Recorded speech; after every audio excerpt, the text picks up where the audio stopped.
I'm really excited that you joined me for this conversation about NFTs. I think a lot of folks are going to be interested in what you have to share.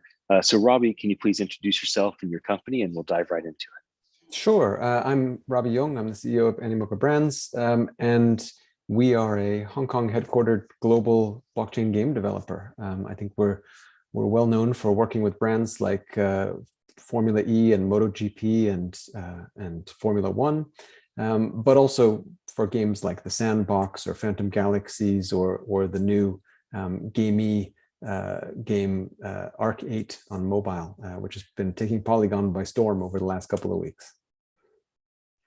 Well, when I think of what your team does, I think open, open, open. It's like a chant, open, open, open. So, can you talk a bit about your view of the way things are becoming and the way things Sure. should be around this? Because you support so many important Web3 companies that are building out the No metaverse. problem.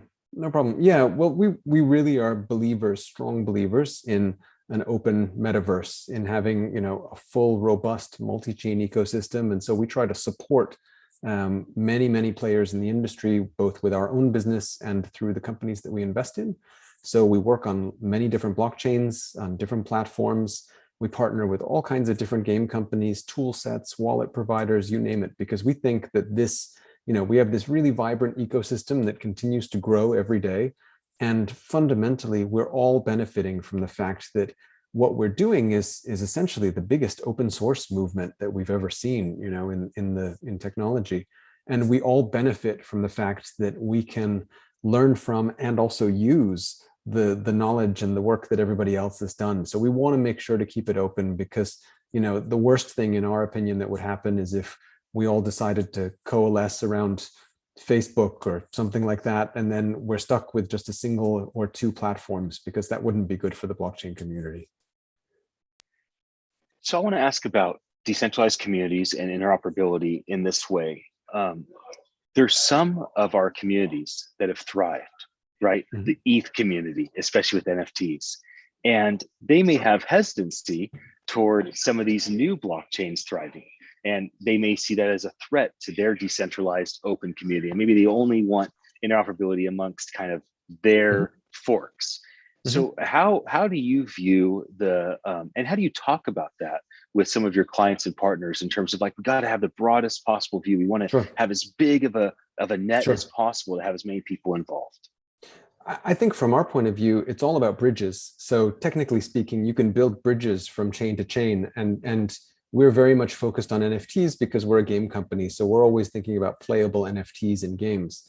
And the idea is that as long as you can bring those NFTs from one place to another, I don't care if they start on Solana and they go to Ethereum or they go to Polygon or some other fork, honestly, as long as you can use them, the more places you can use them, the more utility they have. So, if I issue an NFT for the purpose of my game, but yet it gets played in other games, that's fine because I still benefit from secondary trading fees as the original creator of the NFT. So I should be encouraging as widespread use as possible. And if other people come up with better uses for my NFTs, I should be so pleased because they're actually helping me out.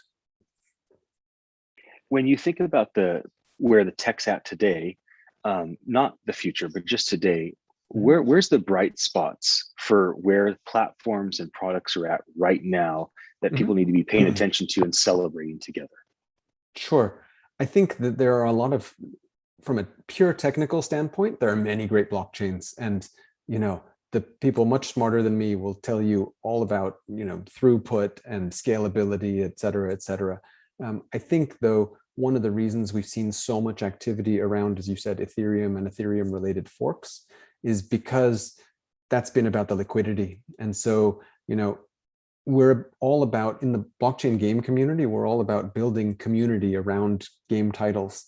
And so where there is the most active community, you're going to find the most support for projects, and those communities will also attract new projects, which is why when we see exciting projects come up with underserved communities, people weren't really talking about Solana until end of the first quarter of this year, and then Star Atlas appeared, and all of a sudden people can't stop talking about Solana and Star Atlas because they've now got a Halo project to get people excited and to build community there, which is great. And so now more developers are going and they're building a thriving ecosystem there outside of just this sort of tentpole NFT franchise. And I don't see why you can't do that on every blockchain, frankly. So with that in mind, let's talk about the future for a moment. If I say to you NFT 2024, what do you can't predict, but what can you project or hope for or drive towards in terms of where things go in the next 2 or 3 years? Sure. Well, I guess the first thing, which is kind of cool, is all the ones we issued this year will still be around in 2024. but besides that, I think it's going to be ubiquity, because I think what we want to get to, at least from the point of view of the game industry, is we want to get to a point where all games are blockchain games, and all in-game assets, everything that you spend money on in a game, is something that you actually own. So they're all minted as NFTs. Whether it's a custodial solution or how that back end part works, we'll sort that out to onboard as many users as possible. But I think the principle is we want to be able to give users ownership of all their content in games, because what they have today is patently unfair. We keep these short, so I'm gonna kind of get us toward landing the plane. Maybe say, imagine that all of NFT NYC, all 5,000 attendees, all 600 speakers are in Times Square. And you have all the billboards. And on one side is all the billboards that are Animoca brands. And it's a call to action for clients, for partners, for potential employees. And the other side is Robbie Young, the inspirational quote to the community. What might a final word be corporately and personally to everyone that's going to be there? Oh, I'd just say, keep building, and the mantra is to own your own content. Content is king, but content has not really been owned by anybody, and it's gotten even further from the truth, because now we've lived in a decade of streaming services where we literally do not own anything, and we've decided that ubiquitous access to a bunch of things for a fee is worthwhile. But then you think, well, what happens if I stop subscribing to my streaming music service? Does that mean I don't have any music? So I think it's all about owning your own digital content. Well, I'm grateful for your presence as a leader. I think all of us at NFT NYC are. We're thankful for your company and your involvement in our event.